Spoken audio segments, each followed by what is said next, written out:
नमस्कार, news night में आप सभी का स्वागत है। मैं हूं आपके साथ आरेंद्र। चंद्रयान 3 आज चंद्रमा की ओर और ज्यादा करीब पहुंच गया। क्या है पूरी खबर, दिखाएंगे विस्तार से। होगी बात दिल्ली विधानसभा में मणिपुर के मुद्दे पर हुई चर्चा के बाद मचे हंगामे की घमासान। किस मुद्दे पर हम विस्तार से राजनीतिक मेहमानों के साथ चर्चा भी करेंगे। दिखाएंगे खबर साइबर सुरक्षा के मोर्चे पर केंद्र सरकार ने क्या उठाए हैं आज बड़े रिफॉर्म के कदम। होगी बात G20 की महत्वपूर्ण बैठकों की भी। इसके अलावा भी होंगी देश दुनिया की हर जरूरी और महत्वपूर्ण खबर। शुरुआत हेडलाइंस के साथ। इस साल के अंत में होने वाले विधानसभा चुनाव के लिए बीजेपी की तैयारी हुई तेज। जारी की मध्य प्रदेश के 39 तो छत्तीसगढ़ के 21 उम्मीदवारों के नामों की पहली सूची। राजस्थान में 25 सदस्यीय संकल्प पत्र समिति और 21 सदस्यीय चुनाव प्रबंधन समिति का ऐलान। कहा राज्य में होगी पार्टी की ऐतिहासिक जीत। दिल्ली विधानसभा के विशेष सत्र के दूसरे दिन जमकर हंगामा। मणिपुर मसले पर चर्चा का विरोध कर रहे बीजेपी के 4 विधायकों को मार्शल ने सदन से निकाला। बीजेपी का दिल्ली सरकार के खिलाफ विरोध प्रदर्शन। कहा सरकार के हर विभाग में भ्रष्टाचार, लेकिन राज्य सरकार कर रही मणिपुर पर चर्चा। केजरीवाल की भाषा पर भी उठाए सवाल।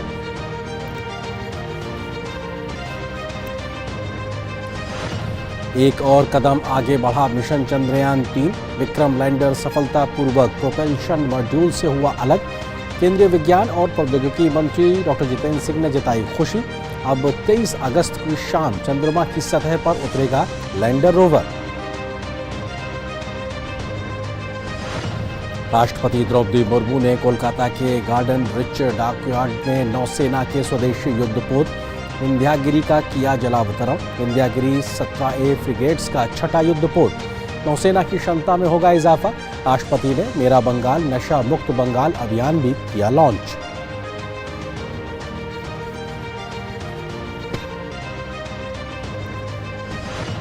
साइबर सुरक्षा के लिए सरकार ने उठाए नए कदम। सिम बेचने और बल्क में सिम खरीदने के लिए सरकार ने नियमों में किया बदलाव। साइबर फ्रॉड पर लगेगी लगाम। संचार साथी पोर्टल से अब तक 52 लाख फ्रॉड करने वाले कनेक्शन हुए बंद। 67,000 सिम डीलर हुए ब्लैकलिस्ट। WHO के पहले पारंपरिक चिकित्सा वैश्विक शिखर सम्मेलन में संगठन के महासचिव ने भारत की पारंपरिक चिकित्सा पद्धति की सराहना की। स्वास्थ्य मंत्री मनसुख मांडविया ने कहा यह सम्मेलन पारंपरिक चिकित्सा के एजेंडे को बढ़ाएगा आगे। एक अन्य कार्यक्रम में मेडिकल टूरिज्म के लिए advantage health care portal launch. Himachal Pradesh के शिमला में भूस्खलन के बाद राहत और बचाव कार्य जारी। मुख्यमंत्री सुक्खू ने लिया राहत कार्यों का जायजा। कहा 2200 लोगों को सुरक्षित निकाला गया। केंद्रीय मंत्री अनुराग सिंह ठाकुर ने कहा यह समय राजनीति का नहीं, पंजाब के कई जिलों में बाढ़ का कहर।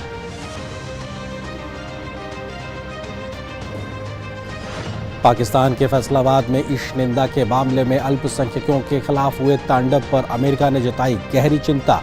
मामले में अब तक पुलिस ने 128 लोगों को किया गिरफ्तार। हालात अब भी तनावपूर्ण।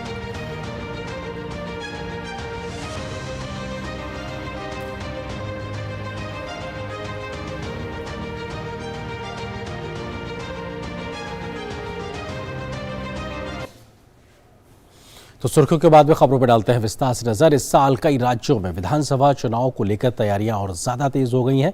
भाजपा ने आज मध्य प्रदेश और छत्तीसगढ़ के लिए अपने उम्मीदवारों की पहली सूची जारी कर दी। तो राजस्थान के लिए बीजेपी ने 2 चुनाव समितियां गठित करने का ऐलान भी किया है। इस बीच विपक्षी गठबंधन इंडिया में अभी से आपसी खींचतान नजर आने लगी है। जहां दिल्ली में कांग्रेस और आम आदमी पार्टी के बीच कलह सामने आई है, तो टीएमसी भी ममता बनर्जी को प्रधानमंत्री के पद का दावेदार बताकर पूरे विपक्षी गठबंधन के बीच में दरार को सामने लाने का काम कर रही है। इस साल के अंत में कई राज्यों में होने वाले विधानसभा चुनावों के लिए बीजेपी ने अपनी तैयारियां तेज कर दी हैं। विधानसभा चुनावों के ऐलान से पहले ही बीजेपी ने मध्य प्रदेश और छत्तीसगढ़ के लिए अपने उम्मीदवारों की पहली सूची जारी कर दी है। मध्य प्रदेश में 39 सीटों पर उम्मीदवारों के नाम घोषित किए गए हैं। वहीं छत्तीसगढ़ के लिए 21 नामों की घोषणा की गई है। बुधवार शाम बीजेपी की चुनाव समिति की बैठक हुई थी। इसके एक दिन बाद ही दोनों राज्यों के लिए पहली सूची जारी कर दी गई है। खास बात यह है कि जिन सीटों पर बीजेपी पिछले चुनाव में जीत दर्ज नहीं कर पाई थी, ऐसे सीटों पर पहले उम्मीदवारों के नाम का ऐलान किया गया है। सरकार हो या पार्टी, हमारे नेतृत्व जो है दूरदृष्टि से काम करता है। कार्यकर्ताओं की कोई कैटेगरी नहीं है भाई, सब समर्पित कार्यकर्ता हैं, निष्ठावान कार्यकर्ता हैं और सब जीत के आएंगे। लेकिन यहाँ भारतीय जनता पार्टी की हम नहीं कहते, जमाना कहता है। और ऐसा हम नहीं कह रहे। 20 साल का परिणाम सामने, 20 साल से हमारे वोट उनसे ज़्यादा आ रहे हैं। वहीं राजस्थान के लिए भी भारतीय जनता पार्टी ने अपनी तैयारियों को तेज करते हुए गुरुवार को 2 चुनाव समितियां गठित करने की घोषणा की है। पार्टी अध्यक्ष जेपी नड्डा की ओर से बनाई गई इन समितियों में से एक समिति चुनाव प्रबंधन का काम संभालेगी, वहीं दूसरी समिति चुनाव के घोषणा पत्र को तैयार करने पर काम करेगी। चुनाव प्रबंधन को ध्यान में रखकर बनाई गई 21 सदस्यीय समिति का नेतृत्व पूर्व सांसद नारायण पंचारिया करेंगे। वहीं चुनाव घोषणा पत्र के लिए बनाई गई समिति का नेतृत्व केंद्रीय मंत्री अर्जुन राम मेघवाल करेंगे। पार्टी का कहना है कि बीजेपी राजस्थान में प्रचंड रूप से चुनाव लड़ने जा रही है और उसकी ऐतिहासिक जीत होगी। राष्ट्रीय अध्यक्ष जी के अनुमति से प्रदेश अध्यक्ष ने चुनाव प्रबंधन समिति की घोषणा की है और राजस्थान में भारतीय जनता पार्टी का बहुत पुराना संगठन है, अनुभवी लोग हैं, इसलिए चुनाव प्रबंधन समिति में नारायण पंचारिया जी से लेकर के जो हमारे लखावत जी हैं, भजन लाल जी हैं, राज्यवर्धन राठौर, उनको रखा गया है। और भारतीय जनता पार्टी राजस्थान में बहुत प्रचंड और सुदृढ़ रूप से चुनाव लड़ने जा रही है और यह मान के चलिए कि भारतीय जनता पार्टी का राजस्थान में ऐतिहासिक विजय हासिल होने वाला है और कांग्रेस का सुपड़ा साफ होगा। वहीं लोकसभा चुनाव को लेकर भी बीजेपी और विपक्ष जोर शोर से तैयारियों में जुटे हुए हैं। आम चुनाव में बीजेपी को हराने के मकसद से कई विपक्षी दल एक साथ आए, लेकिन अब उस गठबंधन में दरार पड़ने लगी है। दिल्ली में बुधवार को कांग्रेस की एक बैठक के बाद पार्टी के नेताओं के बयान से कंफ्यूजन की स्थिति पैदा हो गई है। कांग्रेस नेताओं ने बयान दिया कि पार्टी नेतृत्व की तरफ से दिल्ली की सभी 7 लोकसभा सीटों पर मजबूत तैयारी करने को कहा गया है। आम आदमी पार्टी ने इन बयानों पर प्रतिक्रिया देते हुए कहा कि अगर कांग्रेस ने दिल्ली में अकेले चुनाव लड़ने का फैसला किया है तो INDIA गठबंधन का क्या मतलब है। बीजेपी विपक्षी गठबंधन में मचे इस घमासान पर हमले कर रही है।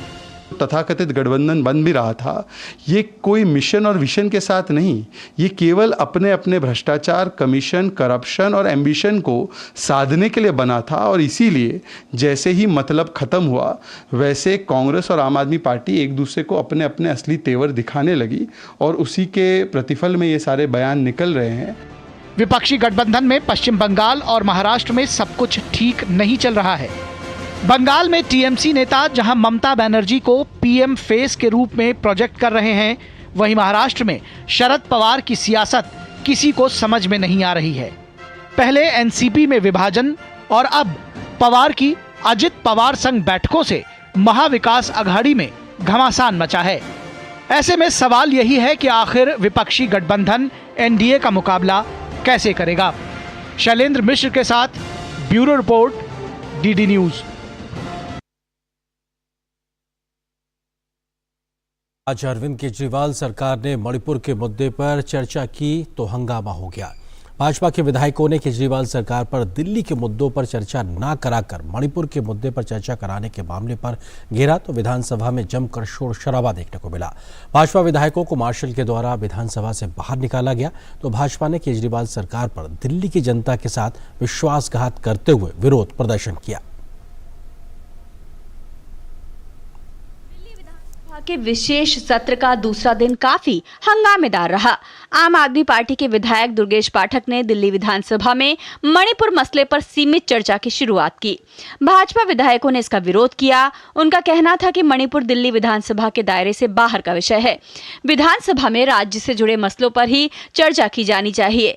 भाजपा के विधायक लगातार नारेबाजी कर रहे थे और विरोध प्रदर्शन भी कर रहे थे, जिसके बाद मार्शल बुलाकर अभय वर्मा, जितेंद्र महाजन, अजय महावर और OP शर्मा को सदन से बाहर निकाल दिया गया। इसके बाद विधायकों ने विधानसभा परिसर में स्थित मुख्यमंत्री अरविंद केजरीवाल के कार्यालय के बाहर दिल्ली सरकार के खिलाफ विरोध प्रदर्शन किया। उन्होंने कहा कि सरकार के हर विभाग में भ्रष्टाचार हो रहा है और दिल्ली सरकार मणिपुर पर चर्चा कर रही है।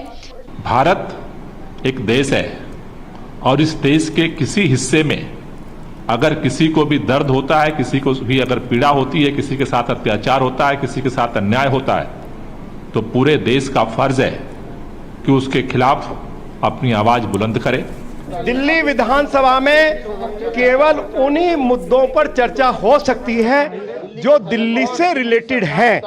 उन मुद्दों पर ये चर्चा करवाते नहीं है, चर्चा से भागते हैं। और यदि हम इनको मजबूर करते हैं तो ये हमको मार्शल आउट करते हैं। बाद में दिल्ली विधानसभा में मुख्यमंत्री अरविंद केजरीवाल ने मणिपुर पर अपनी बात रखी। बीजेपी ने भाषण के दौरान केजरीवाल की भाषा पर सवाल उठाए। बीजेपी ने एक प्रेस कॉन्फ्रेंस की और आरोप लगाया कि केजरीवाल का एक विधायक और वो दिल्ली के लोगों से उगाही कर रहा है और डरा धमका कर उनसे पैसे वसूल रहा है। जिस तरह का घटनाक्रम आज दिल्ली में हुआ है ये स्तब्ध करने वाला है। दुर्भाग्य से दिल्ली के मुख्यमंत्री अरविंद केजरीवाल ने दिल्ली विधानसभा को अपनी दूषित राजनीति का मंच बना दिया है। उनको बात करनी चाहिए थी दिल्ली के हेल्थ सेक्टर पर, उनको बात करनी चाहिए थी पानी के संकट पर। उनके खुद के एमएलए अपने मुख्यमंत्री को आईना दिखा रहे हैं। माननीय प्रधानमंत्री का शब्द लेकर जिस तरह की भाषा की टिप्पणी उन्होंने की है, अरविंद केजरीवाल ने अपना राजनीतिक स्तर दिखाया है। के आम आदमी पार्टी के विधायक नरेश बनियाल उसमें बातचीत करते पकड़े गए, हिस्सेदारी में हिस्सा मांगते पकड़े गए। और मेरा सीधा आरोप है कि हिस्सेदारी सिर्फ बलियान तक नहीं ऊपर तक जा रही है, नहीं तो अब तक बलियान को पार्टी से निकालकर बाहर किया होता। बीजेपी का आरोप है कि विधानसभा दिल्ली के विषयों की चर्चा के लिए है, लेकिन अरविंद केजरीवाल मणिपुर का विषय लेकर आ रहे हैं। दिल्ली की जनता पानी, सीवर लाइन के जाम से त्रस्त है, यमुना नदी की गंदगी से परेशान है। दिल्ली से जुड़े कई ऐसे मुद्दे हैं जिस पर दिल्ली सरकार चर्चा नहीं कराना चाहती। Bureau report, DD news. और इसी विषय पे करेंगे हम चर्चा। इसी से जुड़ा है आज का हमारा विशेष भी। दिल्ली विधानसभा में मणिपुर पर चर्चा, चिंता या सियासत? क्योंकि मणिपुर का मसला दिल्ली विधानसभा में आया है, तो क्या ये चिंता है मणिपुर को लेकर या फिर ये सियासत है? इस विषय पे बात करने के लिए तीन खास मेहमान इस वक्त मेरे साथ मौजूद हैं। उनका परिचय आपसे कराते हैं। अनुजा कपूर जी हैं, प्रवक्ता हैं भारतीय जनता पार्टी की। बहुत स्वागत है मैम आपका हमारे साथ जुड़ने के लिए। इसके अलावा रवि श्रीवास्तव जी हैं, नेता हैं आम आदमी पार्टी के। सर आपका भी बहुत बहुत स्वागत है। वरिष्ठ पत्रकार अनिल कुमार बंसल जी हमारे साथ जुड़ गए। सर आपका भी बहुत बहुत स्वागत है। अनुजा जी, पहला सवाल आपसे ही, क्योंकि लगातार इस बात को कहा जा रहा है कि साहब आम आदमी पार्टी केजरीवाल सरकार अगर मणिपुर का मसले पर चर्चा कर रही है विधानसभा में, तो बीजेपी को ऐतराज क्यों है? आपके ऐतराज की वजह क्या है? मुझे भी बहुत अजीब लग रहा है कि अरविंद केजरीवाल जी आप चुप क्यों हैं? आपने 171 करोड़ का घर बना लिया शीश महल, आप चुप क्यों हैं?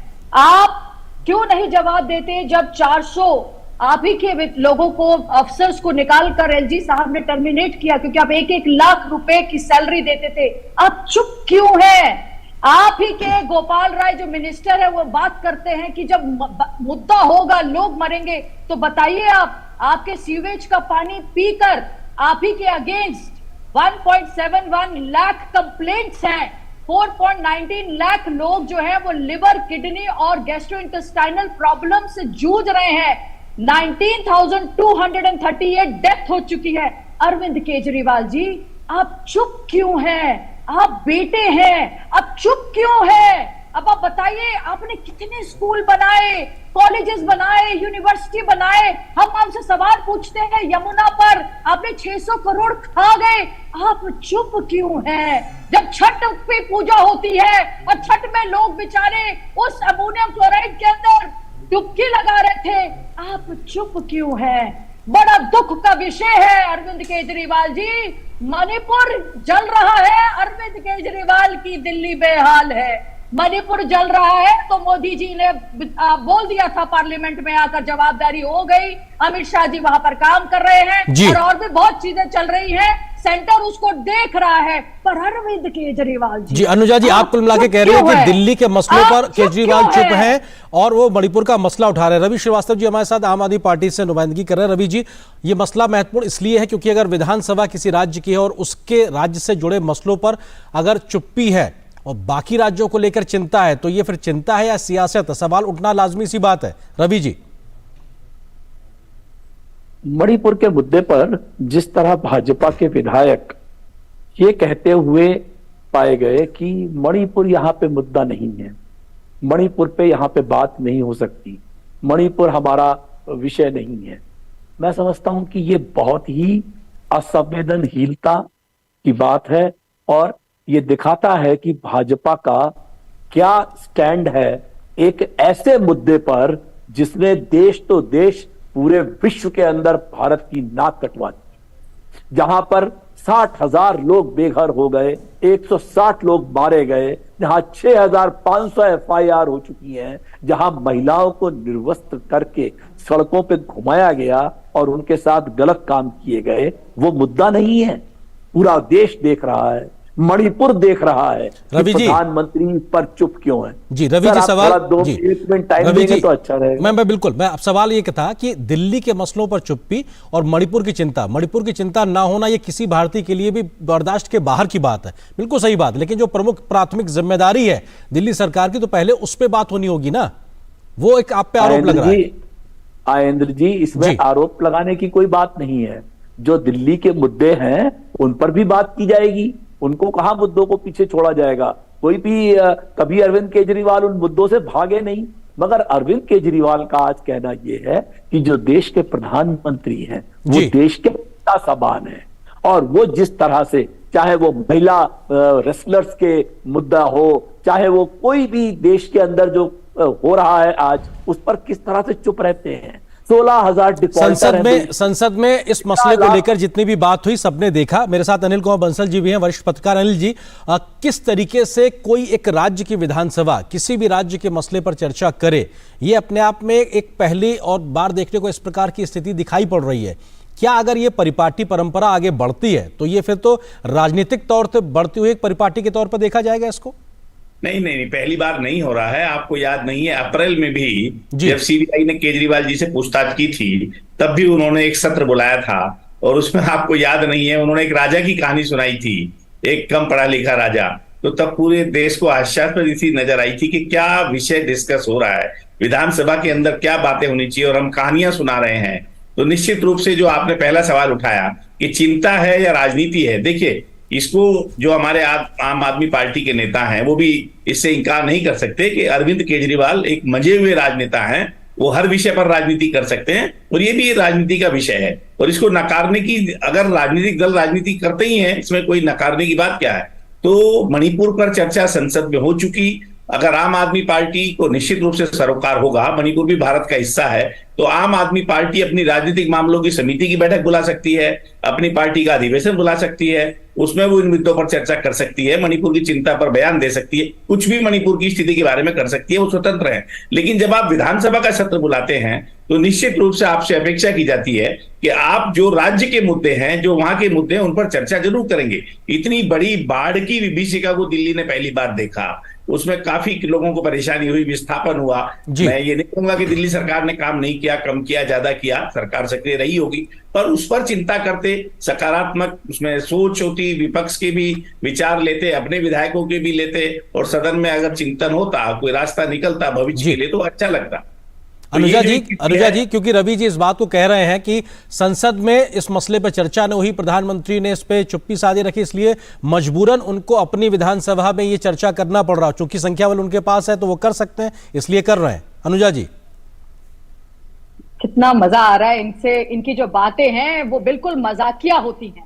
ये विधानसभा को इलीगली जिस तरीके से बुलाते हैं और सिर्फ अपने बारे में बात करते हैं, इन्हें बात करनी चाहिए थी कि जब ये बात करते हैं दिल्ली की, क्योंकि दिल्ली आपके पास है, आपके पास होम मिनिस्ट्री नहीं है, आप प्रधानमंत्री नहीं है। जो प्रधानमंत्री और होम मिनिस्टर हैं वो अपना काम मणिपुर के साथ में बात करके ऑलरेडी उसको टेक केयर कर रहे हैं। आपका काम यह था कि आप बताएं कि आपके विधायक जो है नरेश बलियान, उनका आप क्या कर रहे हैं, आप उनका जवाब दीजिए कि आपका क्या ISI के साथ जो संगठन है, जो अलायंस आप कर रहे हैं, अब तो कांग्रेस भी आपके साथ छोड़ दिए, उनको नजर आ गया कि आप किसी काम के नहीं हैं, अब वो भी अब आपके साथ, अब जो 7 सीटों पर लड़ने वाले हैं।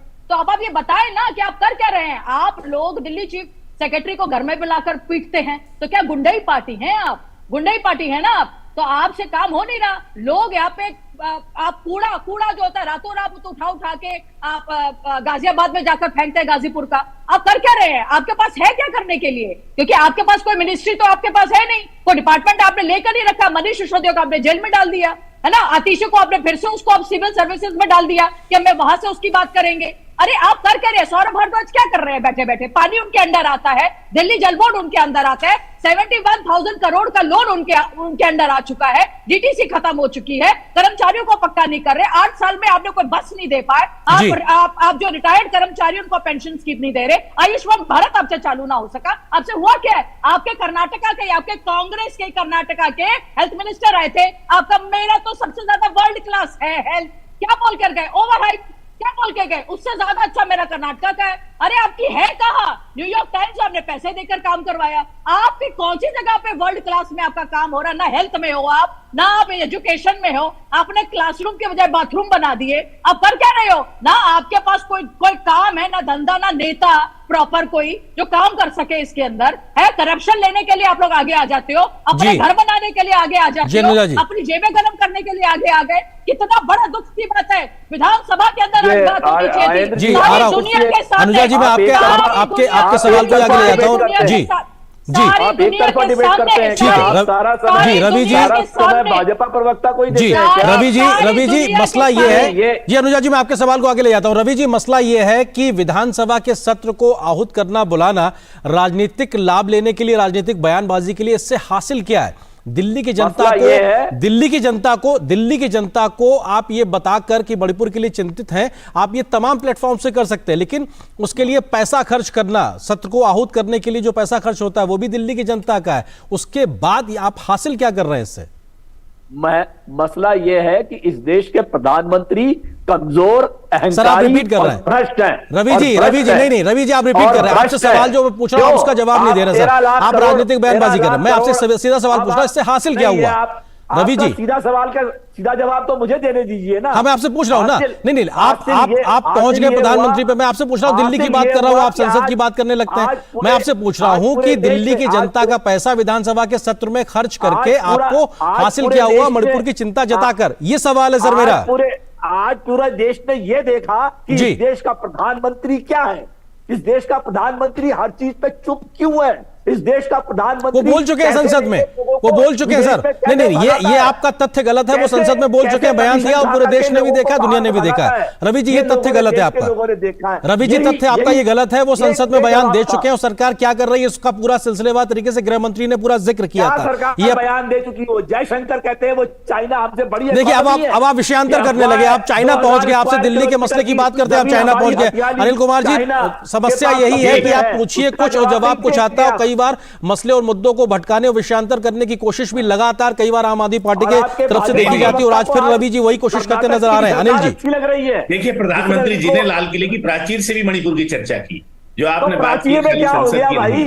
प्राचीर में क्या हो गया? तो सर आपने विधानसभा में कर लिया तो क्या हो गया सर? आप तो फिर उसका जवाब ये हो गया। फिर आप कहेंगे संसद में चर्चा कर ली तो क्या हो गया? फिर आप कहेंगे उससे क्या हो गया? असली मसला तो ये है कि ना कार्रवाई क्या हो रही है, जिसका सिलसिलेवार तरीके से गृह मंत्री ने जवाब दिया था। तो ये आप, अगर आपकी ये दलील है कि लाल किले से बोल दिया तो क्या हो गया, तो विधानसभा में आपने चर्चा कर ली तो उससे क्या हो गया? अनिल जी, मैसेज जाता है। अनिल जी, लाल किले से पूरे देश को मैसेज जाता है, देश की जनता को ही संबोधित करते हैं, तो वहां उन्होंने उस पर बोला। और दूसरी जो बुनियादी बात है वो ये है कि दिल्ली के उपराज्यपाल जी ने इस सत्र पर ही आपत्ति जताई है कि नियम के विरुद्ध ये सत्र आहूत किया गया है, और वो जब चाहते हैं, जब सत्र बुला लेते हैं, तो जो गंभीर मुद्दे हैं उन पर केजरीवाल जी को सत्र बुलाना चाहिए, उन पर चर्चा करनी चाहिए, दिल्ली के मुद्दों तक सीमित रहना चाहिए। और ये गलत परंपरा है। अगर हम देश के प्रधानमंत्री को राज्यों की विधानसभाओं में डिस्कस करेंगे, तो लोकसभा में भी उनका एक प्रतिनिधि है, राज्यसभा में भी उनके कई प्रतिनिधि हैं, वो वहां चाहते तो डिस्कस कर सकते थे, आम आदमी पार्टी के लोग, किसी ने रोका नहीं था। तो राज्यों में इस तरह से मुझे लगता है ये एक गलत परंपरा डाली जा रही है। और अगर आपका बहुमत है तो आप दूसरे लोगों को बोलने नहीं दें, आप उनका मार्शल के जरिए बाहर निकाल दें और जो मर्जी आए वो वहां चर्चा करें, ये गंभीर बात नहीं है, ये शोभा भी नहीं देता और ये गलत परंपरा भी प्रतिपादित करता है। और केजरीवाल जी को निश्चित रूप से जो राष्ट्रीय नेता बनना चाहते हैं, तो उस स्तर की गरिमापूर्ण, उस तरह की अच्छी परंपराएं, उस तरह की सबका विरोधियों का भी सम्मान करना, इस तरह की नीतियों को अपनाना चाहिए। और किसी को व्यक्तिगत टारगेट करने की जो राजनीति है वो ठीक नहीं है, और ये अच्छा नहीं है देश के लिए भी, और उनकी पार्टी के लिए भी, और उनके लिए भी। मुझे लगता है जैसे उन्होंने अप्रैल में जब सीबीआई ने पूछताछ की, आपको याद होगा, तब भी उन्होंने 2 दिन का सेशन बुलाया था, और वो कहानी किससे उस तरह से सुना रहे थे। ये मुझे लगता है अब वो भटक रहे हैं। जो वायदे करके वो जनता के बीच में आए थे, एक अलग तरह की राजनीति देने की बात उन्होंने कही थी, उससे वो अब कहीं ना कहीं विचलित हुए हैं। और जो राष्ट्रीय नेता बनने का उनका जो एक अभिलाषा है, महत्वाकांक्षा है, उसके चक्कर में वो एक गलत राह अपना सकारात्मक राजनीति करें, अच्छी नीतियों का प्रचार करें, सरकार की गलत नीतियों का विरोध करें, वहां तक तो समझ में आता है, लेकिन व्यक्ति को टारगेट करना ये मुझे लगता है ठीक नहीं है, और इस पर उनको सोचना चाहिए। ठीक है अनुजा जी, क्योंकि संसद में मणिपुर के मसले पर उस तरीके से चर्चा नहीं हो पाई जैसा विपक्ष का एक आरोप लगाते हैं, तो निश्चित तौर से जो राष्ट्रीय महत्वाकांक्षाएं हैं उसके लिए तो कुछ करना पड़ेगा ना। तो विधानसभा का इस्तेमाल राजनीतिक बयान के लिए हो रहा है, तो उसमें आप बुरा क्यों मान रही हैं? उनको भी अपनी महत्वाकांक्षाएं पूरा करने दीजिए आप। घमंडिया गैंग से तो हट गए हैं ये महागठबंधन से, है ना। तो अभी इन्हें दुख दर्द तो बहुत हो रहा है क्योंकि कांग्रेस छोड़ दिया इनको। तब जो छिछोरी हरकत जो है, वो छिछोरी हरकत कहीं तो करके दिखानी है, दिखाना तो है कि हम छिछोरे हैं। अब वो छिछोरी हरकत इन्होंने करके दिखा दी विधानसभा बुलाकर। ये इतने बड़े हैं, इनको इस बात के बारे में समझना चाहिए कि आप दिल्ली के सीएम हैं, और दिल्ली के सीएम इस तरीके की छिछोरी हरकत नहीं करनी चाहिए उनको। आपको भी दुनिया देख रही है और यही दिल्ली देख रही है। आपका जो इलाज है 2025 में हो जाएगा, पर क्या आपने जिस लोगों ने वोट आपको देकर उतना वोट आपको मिला, बहुमत से आप आए थे, क्या आप उसके लिए खड़े हैं प्रतिबद्ध? क्या आपने काम किया? क्या आप रात को सो पाते अपने 171 करोड़ के घर में, शीश महल में? मुझे लगता है कि क्योंकि आपको इस बात के बारे में बिल्कुल चिंता नहीं है कि आदमी कब जी रहा है, मर रहा है, उसकी पेंशन आ रही है, कोई जॉब क्रिएट हो रही है, रेडी वाला कैसे जी रहा है, उसके पास क्या है, कोविड के टाइम पर क्या रहा, अभी फ्लड आ गया तो उस टाइम पर क्या हुआ। दिन रोज की दिन मर्जा में आप एक से और बोतल फ्री दे सकते हैं सर, पर क्या आप खाना दे सकते हैं? ठीक है रवि जी, मसला ये है, रवि जी आरोप ये है कि विधानसभा जैसी जगह का अगर राजनीतिक तौर पर इस प्रकार का आप इस्तेमाल करेंगे अपनी बयानबाजी को लेकर, तो निश्चित तौर से सवाल खड़े होंगे। चिंता है या सियासत है? सीधा जवाब की उम्मीद रखता हूं आपसे रवि जी। चिंता देश की होनी चाहिए, चिंता देशवासियों की होनी चाहिए। बेरोजगारी, महंगाई, 200 रुपए किलो का टमाटर, 200 रुपए किलो का तेल, जनता त्राही कर रही है। दिल्ली के मसले पर नहीं बोलेंगे आप? जनता जी, दिल्ली देश की जनता त्राही कर रही है आज। अरविंद केजरीवाल जी दिल्ली के मुख्यमंत्री हैं, देश के प्रधानमंत्री बन गए, आप पूरे देश की बात करेंगे, प्राथमिक जिम्मेदारियों का जिक्र नहीं करेंगे आप। लगातार सर मैं दिल्ली पे बात कर रहा हूं और आप देश की बात करने लगते हैं। आप प्राथमिक जिम्मेदारी से सीधे, ये प्रधानमंत्री कमजोर, अहंकारी और भ्रष्ट है। ठीक है, तो ये तो जनता तय करेगी, राजनीतिक आरोप प्रत्यारोप अपनी जगह, लेकिन जनता तय करेगी कि आखिर ये प्रधानमंत्री कितने मजबूत हैं या कमजोर हैं, ये अलग बात है। अनिल कुमार बंसल जी, एक फाइनल कमेंट, वक्त की थोड़ा सा कमी है, आपको लगता है कि इस प्रकार से विधानसभाओं का राजनीतिक लाभ लेने के लिए आहूत करना और इस परंपरा को लगातार करते रहना, ये किस दिशा में जाती हुई राजनीति दिखाई पड़ रही है? अनिल जी देखिए विधानसभा जो है एक ऐसा स्थान है जहां आप कुछ भी बोलते हैं तो उसको सर एक चीज जोड़ दूं अनिल जी, क्योंकि इसमें जनता का पैसा भी खर्च होता है। अनिल जी संक्षेप में जवाब। नहीं, पैसा तो खर्च होता है, अगर उनको आरोप लगाना है, नहीं हुआ था 20 दिन में प्रेस कॉन्फ्रेंस कर सकते हैं, वो प्रधानमंत्री के खिलाफ कुछ भी बोल सकते हैं प्रेस कॉन्फ्रेंस में, उनको कौन मना करता है। लेकिन वहां डर ये रहता है कि जब आप बाहर बोलते हैं तो आप मानहानि के शिकार हो सकते हैं, दूसरा आपसे सवाल कर सकता है, आपको अदालत में घसीट सकता है। सत्र के भीतर आप जो है विधानसभा सदन के भीतर कुछ भी बोलते हैं तो उस पर चूंकि कोई कार्रवाई बाहर नहीं हो सकती, तो ये परंपरा गलत है। दूसरे लोग भी आपके बारे में फिर इस तरह से बोलेंगे तो ये मेरे ख्याल से अच्छा मैसेज नहीं जाएगा। हमें देश को सकारात्मक मैसेज देना है, देश की राजनीति को सही दिशा देनी चाहिए, और अच्छे संस्कार, अच्छी परंपराएं, अच्छी मर्यादाएं, अच्छे रीति रिवाज, इस पर हमारा फोकस होना चाहिए। बिल्कुल, आम आदमी पार्टी और अरविंद केजरीवाल पर इस बात का सीधा आरोप है कि विधानसभा के मंच से मौजूद होकर जो एक सुरक्षा का कवच मिल जाता है, मानहानि से बचने को लेकर आप कुछ भी राजनीतिक बयान दीजिए, ये सीधे तौर पर आरोप लगता है। फिलहाल वक्त इतना ही। आप तीनों मेहमानों का बहुत बहुत शुक्रिया हमारे साथ इस विषय पर विस्तार से चर्चा के लिए जुड़ने के लिए। आप तीनों को बहुत बहुत शुक्रिया, धन्यवाद। और फिलहाल एक ब्रेक के लिए रुकते हैं। ब्रेक के बाद जब वापस आएंगे तो आपको खबर दिखाएंगे चंद्रयान 3 के आज और कदम आगे बढ़ गए हैं चंद्रमा की ओर। क्या कुछ है खबर, दिखाएंगे विस्तार से।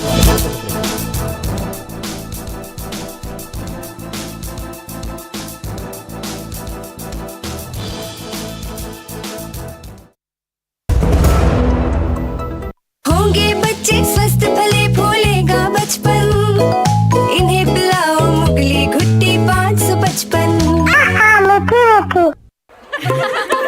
20,000 10। ओके। दोनों? नो 10 का 1। इतना कैश नहीं है। कोई बात नहीं, हम यूपीआई भी लेते हैं। मेरा पेमेंट ऐप अलग है। कहीं जूते वापस मिलने की जगह जूते पड़ ना जाए। ऐप दूसरा हो या तीसरा, चाहिए बस यूपीआई। आपका मोबाइल नंबर ही बन सकता है आपका यूपीआई नंबर। और अब किसी भी पेमेंट ऐप से कोई भी पेमेंट ऐप पर यूपीआई चलेगा।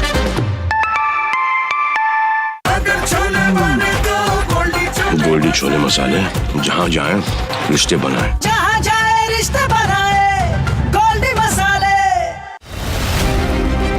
सेवा, सहयोग और समर्पण की भावना से आजादी के बाद पहली बार उपेक्षित वनटांगिया समाज की उन्नति का मार्ग प्रशस्त हुआ है। वर्ष 2017 में वनवासियों को सड़क, शिक्षा, चिकित्सा, राशन कार्ड, शौचालय, पक्के आवास, बिजली, सोलर लाइट, पेयजल जैसी मूलभूत सुविधाएं मिली हैं। वन ग्रामों को राजस्व ग्राम का दर्जा और वनवासियों को जमीनों का मालिकाना हक मिलने से इनकी जीवन शैली में बड़ा बदलाव आया है। दशकों से दबी हुई आशाओं और भावनाओं को पंख लगे हैं। वनवासियों के प्रति माननीय मुख्यमंत्री जी का समर्पण भाव इसी से पता चलता है कि वह दीपावली का पर्व वन ग्राम में ही मनाते हैं, जिससे वनवासियों का उल्लास और उमंग देखते ही बनती है। करके दिखाए जो, डबल इंजन की सरकार है वो।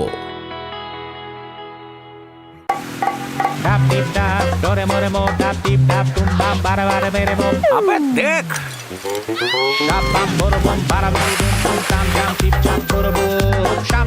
You got to be careful. बारिश है, सड़कें बदलेंगी। Switch to Seat. बेटा change soon. It's monsoon. दिन दिनक दिन, दिनक दिन दिन, दिनक दिन। तुम जाना। अरे गोविंदा जी, आप यहाँ? हाँ बबुआ, हम यहाँ। पर तुम क्या छुपा रहे हो वहाँ? कुछ भी तो नहीं। जब दांत खाज की खुजली पे ना हो काबू तो उसे गमछे से नहीं छुपाते बाबू। तो फिर उसे भगाए कैसे?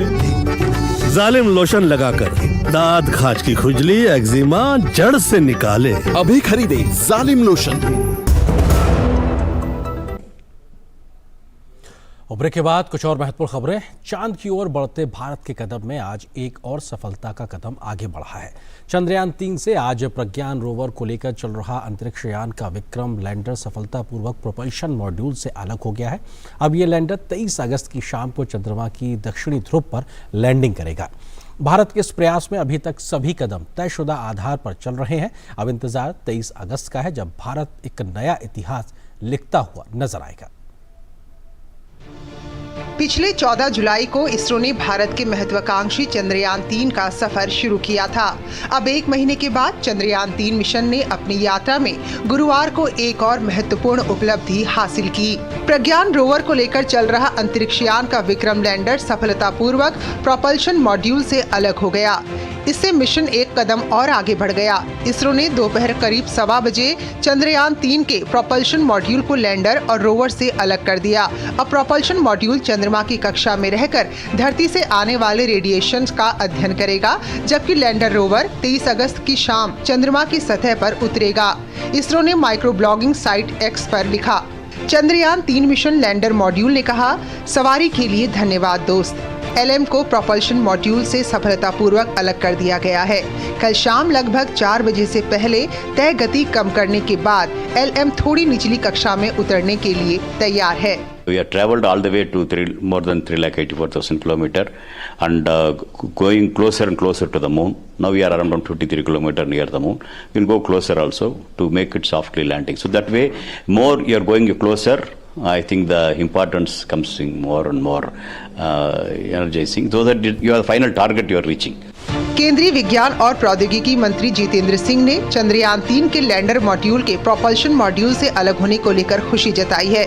इस मिशन की एक विशेषता है कि इसे न केवल हिंदुस्तान बड़ी उत्सुकता के साथ देख रहा है, बल्कि सारे दुनिया की निगाहें इसके ऊपर है। चांद की धरती पर पानी अथवा जल होने का प्रमाण चंद्रयान लेकर आए, और इस बार चंद्रयान उस जगह लैंड हो रहा है जहाँ के आज तक किसी भी देश का कोई इस तरह का रॉकेट या लैंड स्पेसशिप लैंड नहीं हुआ। इससे पहले 16 अगस्त को सुबह करीब 8:30 बजे यान के थ्रस्टर कुछ देर के लिए फायर किए गए थे।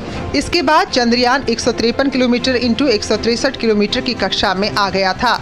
यानी चंद्रयान की चंद्रमा से अब कम दूरी 153 किलोमीटर और सबसे ज्यादा दूरी 163 किलोमीटर हो गई थी। प्रोपल्शन मॉड्यूल से अलग होने के बाद अब लैंडर को डीबूस्ट किया जाएगा, यानी उसकी रफ्तार धीमी की जाएगी।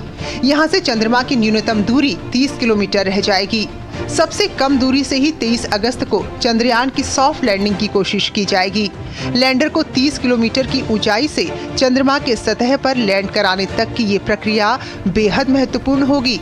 चंद्रयान 2 मिशन इसी चरण में विफल हो गया था, जब विक्रम नामक लैंडर चंद्रमा पर सॉफ्ट लैंडिंग करने के बजाय क्रैश लैंडिंग कर गया था। चंद्रयान 3 की सफल लैंडिंग से भारत विश्व में ऐसी उपलब्धि हासिल करने वाला चौथा देश बन जाएगा। आयशा खानम के साथ ब्यूरो रिपोर्ट, डीडी न्यूज।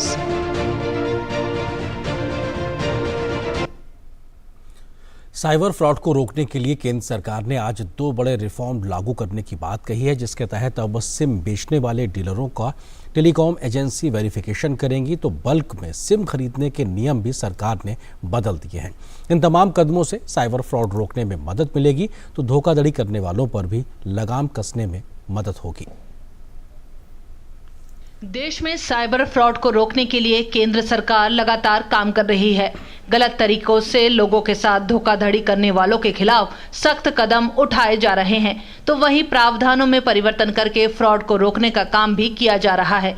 इसी साल मई महीने में संचार साथी पोर्टल लॉन्च किया गया था, जिसके बाद से साइबर फ्रॉड करने वालों पर कड़ी कार्रवाई की गई है।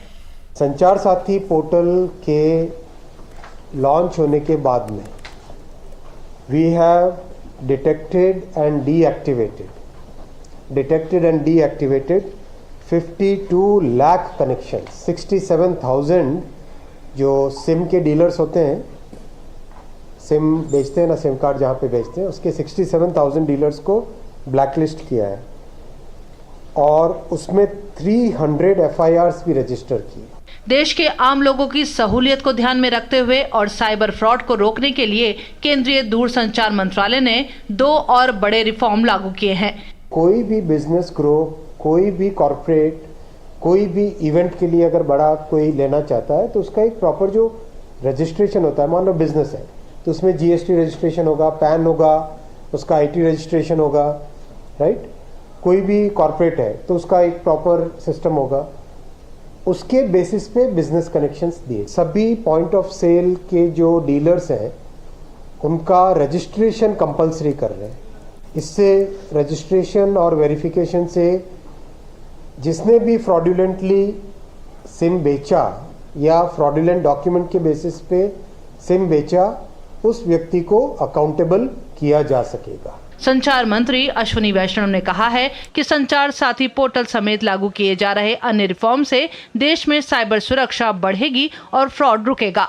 अब तक 52 लाख फ्रॉड करने वाले कनेक्शन बंद किए जा चुके हैं, तो वहीं 67,000 डीलरों को ब्लैक लिस्ट किया गया है।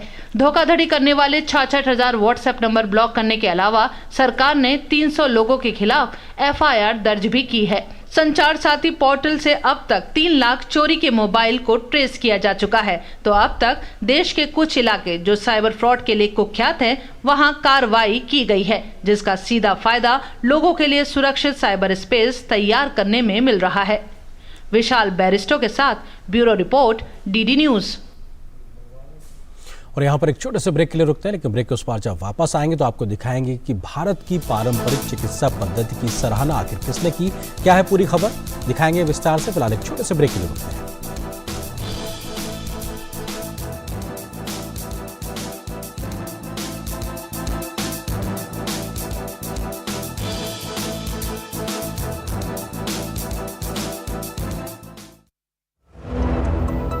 होंगे बच्चे स्वस्थ भले फूलेगा बचपन, इन्हें पिलाओ मुगली घुट्टी 555।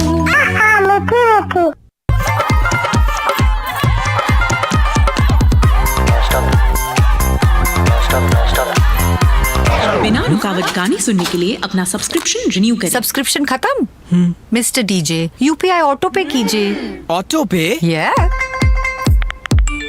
नॉन स्टॉप पेमेंट से मिलेगा नॉन स्टॉप म्यूजिक। अब नॉन स्टॉप पेमेंट्स ऑटोमेटिकली करने के लिए यूपीआई ऑटो पे चलेगा।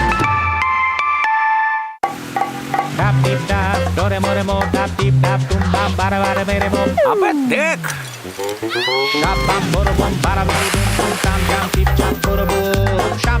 You got to be careful. बारिश है, सड़कें बदलेंगी। Switch to Seat. बेटा change soon. It's monsoon. अगर छोले बने तो गोल्डी छोले मसाले, जहाँ जाए रिश्ते बनाए। जहाँ जाए रिश्ते बनाए गोल्डी मसाले। और खबरों में आगे बढ़ने से पहले फिलहाल आपको बताते हैं कि अभी तक बुलेटिन में हमने किन बड़ी खबरों पर डाली है नजर। विधानसभा चुनाव के लिए बीजेपी की तैयारियों का जिक्र हमने किया। इसके अलावा दिल्ली विधानसभा में विशेष सत्र में जमकर हंगामा हुआ, मणिपुर के मुद्दे पर चर्चा को लेकर, साथ ही साथ चांद के और करीब पहुंचा चंद्रयान 3। इस तमाम खबरों को, महत्वपूर्ण खबरों को हमने आपको दिखाया है विस्तार से। और इसके बाद अब बात करते हैं आगे अगली महत्वपूर्ण खबर की। विश्व स्वास्थ्य संगठन का पहला पारंपरिक चिकित्सा वैश्विक शिखर सम्मेलन गुजरात में गांधीनगर में शुरू हुआ है, जिसमें केंद्रीय मंत्रियों समेत विश्व स्वास्थ्य संगठन के महानिदेशक भी शामिल हुए। इस सम्मेलन में भारत की पारंपरिक चिकित्सा पद्धतियों को मानवता की भलाई के लिए और ज्यादा कैसे इस्तेमाल किया जाए, इस विषय पर विस्तार से चर्चा हुई। विश्व स्वास्थ्य संगठन का पहला पारंपरिक चिकित्सा वैश्विक शिखर सम्मेलन गुजरात के गांधीनगर में शुरू हो गया है। उद्घाटन सत्र को केंद्रीय स्वास्थ्य मंत्री मनसुख मांडविया ने संबोधित करते हुए कहा कि शिखर सम्मेलन पारंपरिक चिकित्सा के एजेंडे को आगे बढ़ाएगा। उन्होंने कहा कि सम्मेलन दुनिया भर में पारंपरिक चिकित्सा पद्धतियों को प्रोत्साहन देगा। केंद्रीय मंत्री सर्बानंद सोनोवाल ने भी सम्मेलन को संबोधित किया और पारंपरिक चिकित्सा को बढ़ावा देने के केंद्र के प्रयासों के बारे में जानकारी दी। I believe this global summit will provide a unique opportunity for us to engage in dialogue, exchange of idea, foster collaboration and established international partnership. This groundbreaking event, co-hosted by the WHO and the Ministry of Ayush Government of India, holds immense significance.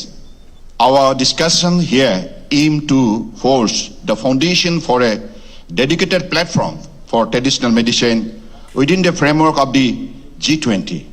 वहीं इस दौरान विश्व स्वास्थ्य संगठन के महानिदेशक doctor Tedros Adhanom Ghebreyesus ने कहा कि भारत में योग सहित आयुर्वेद के माध्यम से पारंपरिक चिकित्सा का एक समृद्ध इतिहास रहा है, जो प्रभावी भी साबित हुआ है।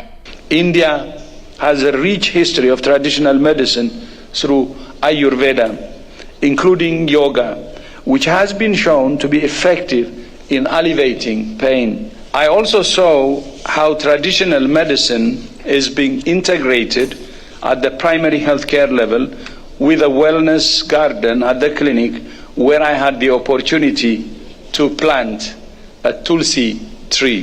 गांधीनगर में एक अन्य कार्यक्रम में one earth one health advantage health care India के दौरान केंद्रीय स्वास्थ्य मंत्री डॉक्टर मनसुख मांडविया ने advantage health care portal launch किया। ये पोर्टल भारत में मेडिकल टूरिज्म को बढ़ावा देगा। लोगों को एक क्लिक पर वन स्टॉप सॉल्यूशन मिलेगा। इस बीच 3 दिवसीय G20 स्वास्थ्य मंत्रियों की बैठक के हिस्से के रूप में G20 उप स्वास्थ्य मंत्रियों की बैठक आज गांधीनगर में स्वास्थ्य राज्य मंत्री डॉक्टर भारती पवार की उपस्थिति में शुरू हुई। डॉक्टर भारती प्रवीण पवार ने बैठक को संबोधित करते हुए कहा कि भारत की G20 अध्यक्षता वसुधैव कुटुंबकम यानी दुनिया एक परिवार है के दर्शन के अनुरूप है। प्रधानमंत्री नरेंद्र मोदी 18 अगस्त को G20 स्वास्थ्य मंत्रियों की बैठक के औपचारिक उद्घाटन सत्र को वर्चुअल माध्यम से संबोधित करेंगे। नितेंद्र सिंह की रिपोर्ट, डीडी न्यूज। और यहाँ पर एक और छोटे से ब्रेक के लिए रुकते हैं, लेकिन ब्रेक के उस पार जब वापस आएंगे तो आपको बताएंगे विंध्यगिरी का जलावतरण आज कहाँ हुआ, क्या है पूरी खबर, कैसे मिलेगा नौसेना को एक संबल। इस तमाम खबर को दिखाएंगे विस्तार से। फिलहाल एक छोटे से ब्रेक के लिए।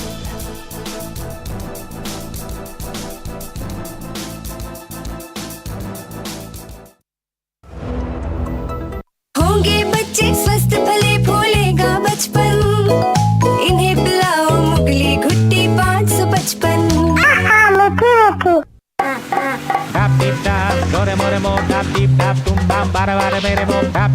अबे देख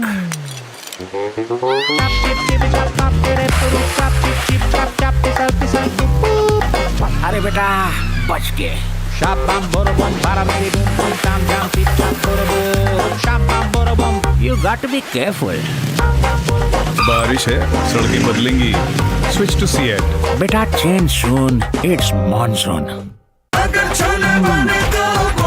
गोल्डी छोले मसाले, जहाँ जाए रिश्ते बनाए। जहाँ जाए रिश्ते बनाए गोल्डी मसाले। 20,000। 10। ओके। दोनों? नो नो 10 का 1। इतना कैश नहीं है। कोई बात नहीं, हम यूपीआई भी लेते हैं। मेरा पेमेंट ऐप अलग है। कहीं जूते वापस मिलने की जगह जूते पड़ ना जाए। ऐप दूसरा हो या तीसरा, चाहिए बस यूपीआई। आपका मोबाइल नंबर ही बन सकता है आपका यूपीआई नंबर। और अब किसी भी पेमेंट ऐप से कोई भी पेमेंट ऐप पर यूपीआई चलेगा। दिन दिनक दिन दिनक दिन दिन दिनक दिन तुम जाना। अरे गोविंदा जी आप यहाँ?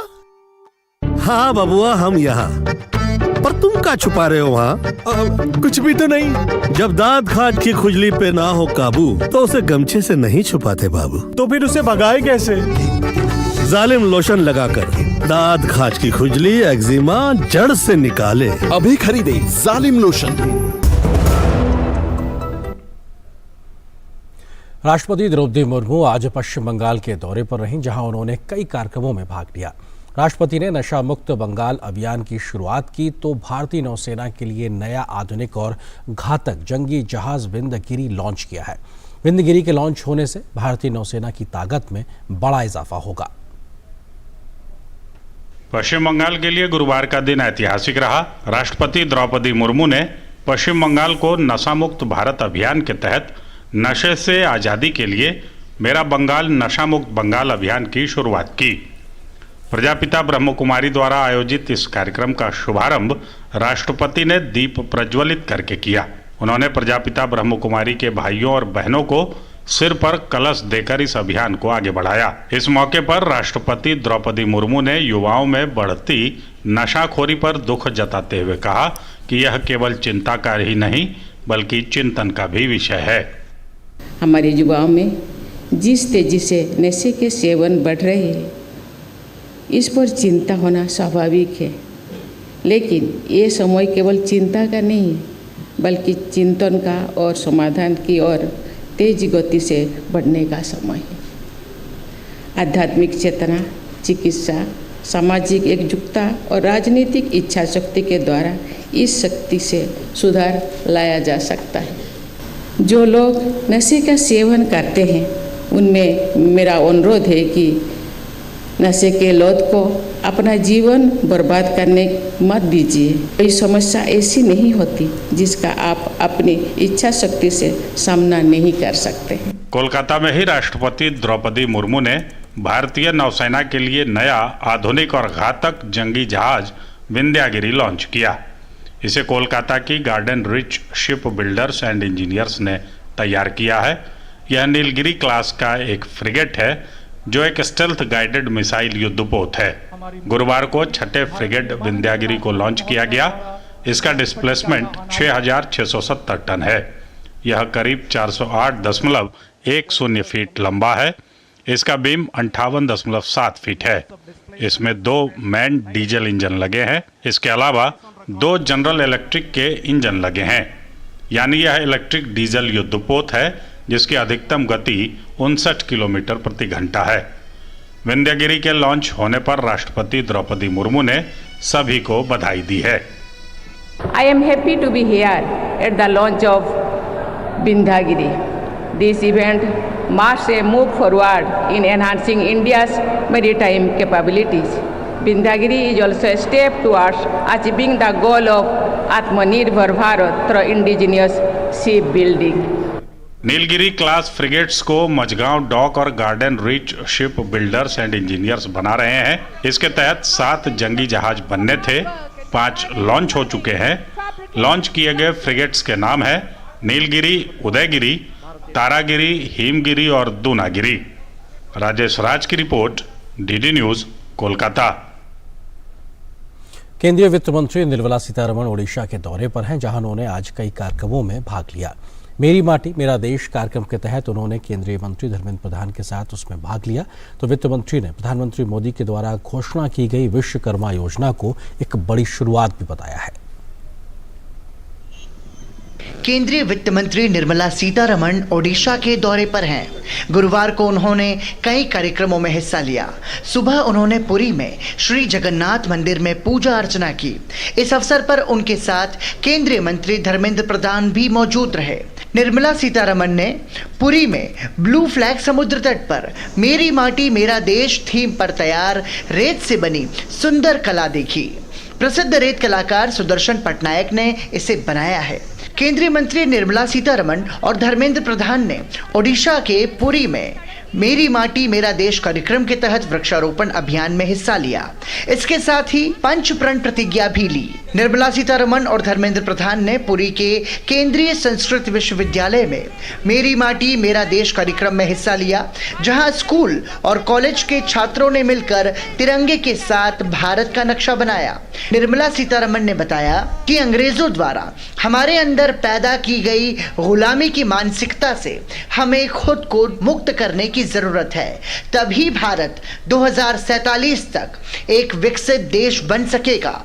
विदेशियों का राज्य के समय जो गुलामी के मानसिकता हमारे अंदर डाला गया है, उसको निकालने में हम कोशिश करना चाहिए और निकालना आवश्यक है।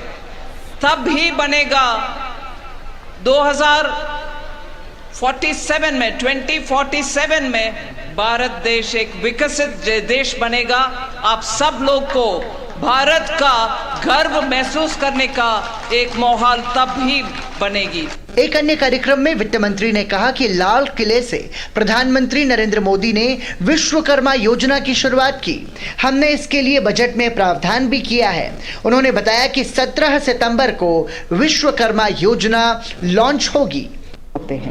हाथ में थोड़ा कलम लेकर, थोड़ा टूल लेकर बनाते हैं। इन सभी कार्यकार को ही मन में रखते हुए माननीय प्रधानमंत्री जी विश्वकर्मा योजना लॉन्च कर रहे हैं। इंडिपेंडेंस डे के दिन माननीय प्रधानमंत्री जी बात कर चुके हैं और हम उसका प्रावधान बजट में भी कर चुके हैं। और ऐसे कलाकारों को हैंड होल्ड करना, सपोर्ट करना, उनको सभी तरह का मदद करना इस देश में हम सबका कर्तव्य है। बाद में वित्त मंत्री ने धर्मेंद्र प्रधान के साथ एक पुस्तक विमोचन कार्यक्रम में भी हिस्सा लिया। इस मौके पर एक स्पेशल पोस्टर कवर भी जारी किया गया। Bureau report, DD news. और यहाँ पर एक और छोटे से ब्रेक के लिए रुकते हैं, लेकिन ब्रेक के उस पार जब वापस आएंगे तो आपको बताएंगे हिमाचल और उत्तराखंड जैसे पहाड़ी राज्यों में किस प्रकार से भूस्खलन और बारिश बनी है जी का जंजाल। ये पूरी खबर ब्रेक के बाद।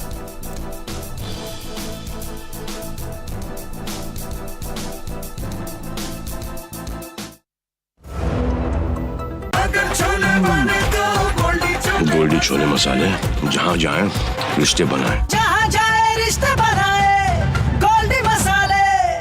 ड्रीम कार है मेरी। म्यूचुअल फंड से इस ड्रीम को अपना गोल बना ले।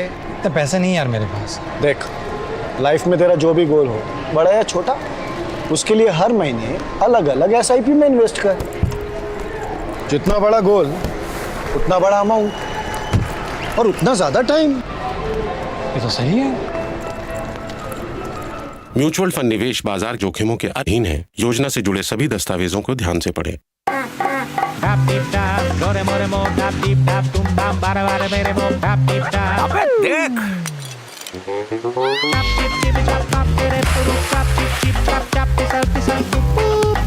अरे बेटा बच के। Shabam borobom, baramari boom boom tam tam tip tap borobom. Shabam borobom, you got to be careful. बारिश है, सड़कें बदलेंगी। Switch to Seat. बेटा change soon, it's monsoon.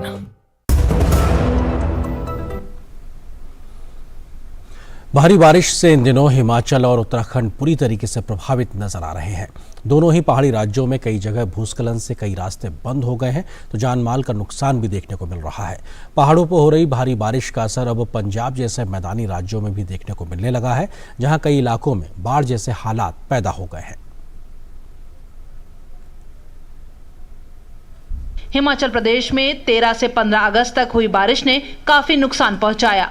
मौसम विभाग के अनुसार इस साल राज्य में 1 जून से अब तक 43% ज्यादा बारिश हुई है। मंडी शहर की सबसे प्रसिद्ध टारना पहाड़ी अब धंसने की कगार पर पहुंच चुकी है। इस पहाड़ी पर बड़ी बड़ी दरारें आ चुकी हैं, जिसके बाद इसे पूरी तरह से खाली करवा लिया गया है और इसके नीचे की तरफ रहने वाले लोगों को भी अपने घर खाली करने का फरमान जारी किया जा चुका है। वहीं पहाड़ी के दूसरी तरफ सन्यारडी वाली तरफ भी तबाही बरपना शुरू हो चुकी है। यहाँ पर भी घरों में बड़ी बड़ी दरारें आ गई हैं और लोगों को मजबूरन अपने आशियानों को छोड़कर दूसरे स्थानों पर जाना पड़ रहा है। मंडी जिला प्रशासन लोगों के रहने की व्यवस्था तो कर रहा है, लेकिन प्रभावितों की संख्या में लगातार इजाफा हो रहा है। पिछले 24 घंटे में प्रदेश में स्कैटर्ड बारिशें हुई हैं। बहुत ज़्यादा बारिशें नहीं हुई, स्कैटर्ड रेन्स है, उसमें 60 मिलीमीटर एक जगह पे हाईएस्ट रेनफॉल है। जहाँ तक टोटल मानसून की बात करते हैं तो मानसून इस साल एक्सेस है। अगर 1 जून से अब तक का हम डाटा देखते हैं तो उसमें 43% एक्सेस रेनफॉल है। उधर राजधानी शिमला के समर हिल इलाके में 14 अगस्त को हुए भूस्खलन के बाद बचाव अभियान लगातार जारी है। भारतीय सेना, एनडीआरएफ और पुलिस के जवान बचाव अभियान में जुटे हुए हैं। लापता 21 लोगों में से अब तक 13 शव बरामद किए जा चुके हैं। रेस्क्यू ऑपरेशन भी चल रहा है। सेना लगी है, आईटीबीपी लगी है, हिमाचल पुलिस लगी है, प्रशासन लगा है। जो डेड बॉडी है उनको निकालने का काम शिप बॉडी का, जिसमें उम्मीद है कि कुछ और शव हो सकते हैं, वो चल रहा है। जैसे जैसे धूप निकलती जाएगी हमारा काम तेज होता जाएगा। 1200 के करीब रोड थे, 550 के करीब लैंड स्लिप्स में हमने रोड्स को निकाल दिया गया है और इस दृष्टि से हम युद्ध स्तर पर इस कार्य को कर रहे हैं।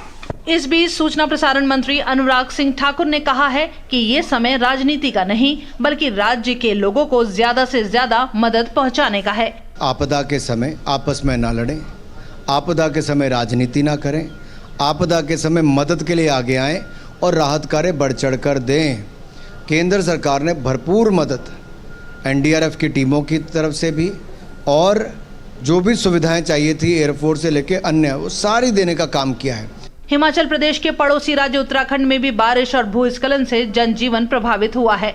देहरादून जिले की विकासनगर तहसील के लांगा जाखन गांव में भूस्खलन के कारण 15 घर और 7 गौशालाएं पूरी तरह नष्ट हो गयी। वहीं ऋषिकेश में मुनि की रेती स्थित राम झूला पुल का रास्ता ढह गया, जिसके बाद प्रशासन ने सुरक्षा की दृष्टि से पुल पर आवाजाही रोक दी है। हिमाचल प्रदेश में हुई भारी बारिश के बाद भाखड़ा और पौंग बांध से पानी छोड़ने के कारण पंजाब के 5 जिले होशियारपुर, रूपनगर, गुरदासपुर, कपूरथला और फिरोजपुर फिर से बाढ़ की चपेट में आ गए हैं। होशियारपुर में स्थिति ज्यादा खराब है। यहां बचाव के लिए सेना और एनडीआरएफ को उतरना पड़ा है। Bureau report, DD news. तो फिलहाल न्यूज नाइट में बस इतना ही, लेकिन जाते तो छोड़ जाते हैं देश की कुछ और राष्ट्रीय महत्व की खबरों के साथ। आपको फटाफट अंदाज में मुझे दीजिए इजाजत। नमस्कार।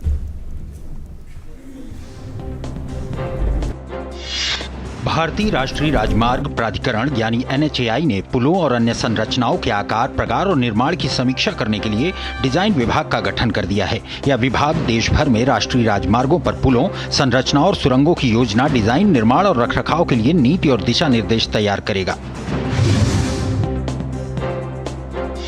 पश्चिम बंगाल सरकार ने जादवपुर विश्वविद्यालय के एक छात्र के मौत के मामले में 4 सदस्यीय तथ्य खोज समिति का गठन किया है। समिति 2 सप्ताह के भीतर अपनी रिपोर्ट सौंपेगी। वहीं नेता विपक्ष और भाजपा विधायक शुवेंदु अधिकारी के साथ अन्य पार्टी नेताओं ने जादवपुर विश्वविद्यालय के बाहर विरोध प्रदर्शन किया। नूह हिंसा मामले में गिरफ्तार हुए बिट्टू बजरंगी को 14 दिनों की न्यायिक हिरासत में जेल भेज दिया गया है। बिट्टू के खिलाफ नूह में FIR दर्ज हुई थी, जिसके बाद उसे फरीदाबाद से गिरफ्तार किया गया था। पुलिस ने बताया कि बजरंगी के कब्जे से 8 तलवारें बरामद की गई हैं। कमजोर वैश्विक संकेतों के बाद सेंसेक्स और निफ्टी गिरावट के साथ बंद हुए। गुरुवार को सेंसेक्स 388.40 अंक गिरकर 65,151.02 पर, जबकि निफ्टी 99.75 अंक गिरकर 19,365.25 के लेवल पर बंद हुआ। कर्मचारी राज्य बीमा निगम में जून 2023 में 20.27 लाख नए कर्मचारी जुड़े हैं। केंद्रीय श्रम एवं रोजगार मंत्रालय ने गुरुवार को यह जानकारी देते हुए बताया कि जून माह में 24,298 नए प्रतिष्ठानों को पंजीकृत किया गया है और कर्मचारी राज्य बीमा निगम की सामाजिक सुरक्षा के दायरे में लाया गया है।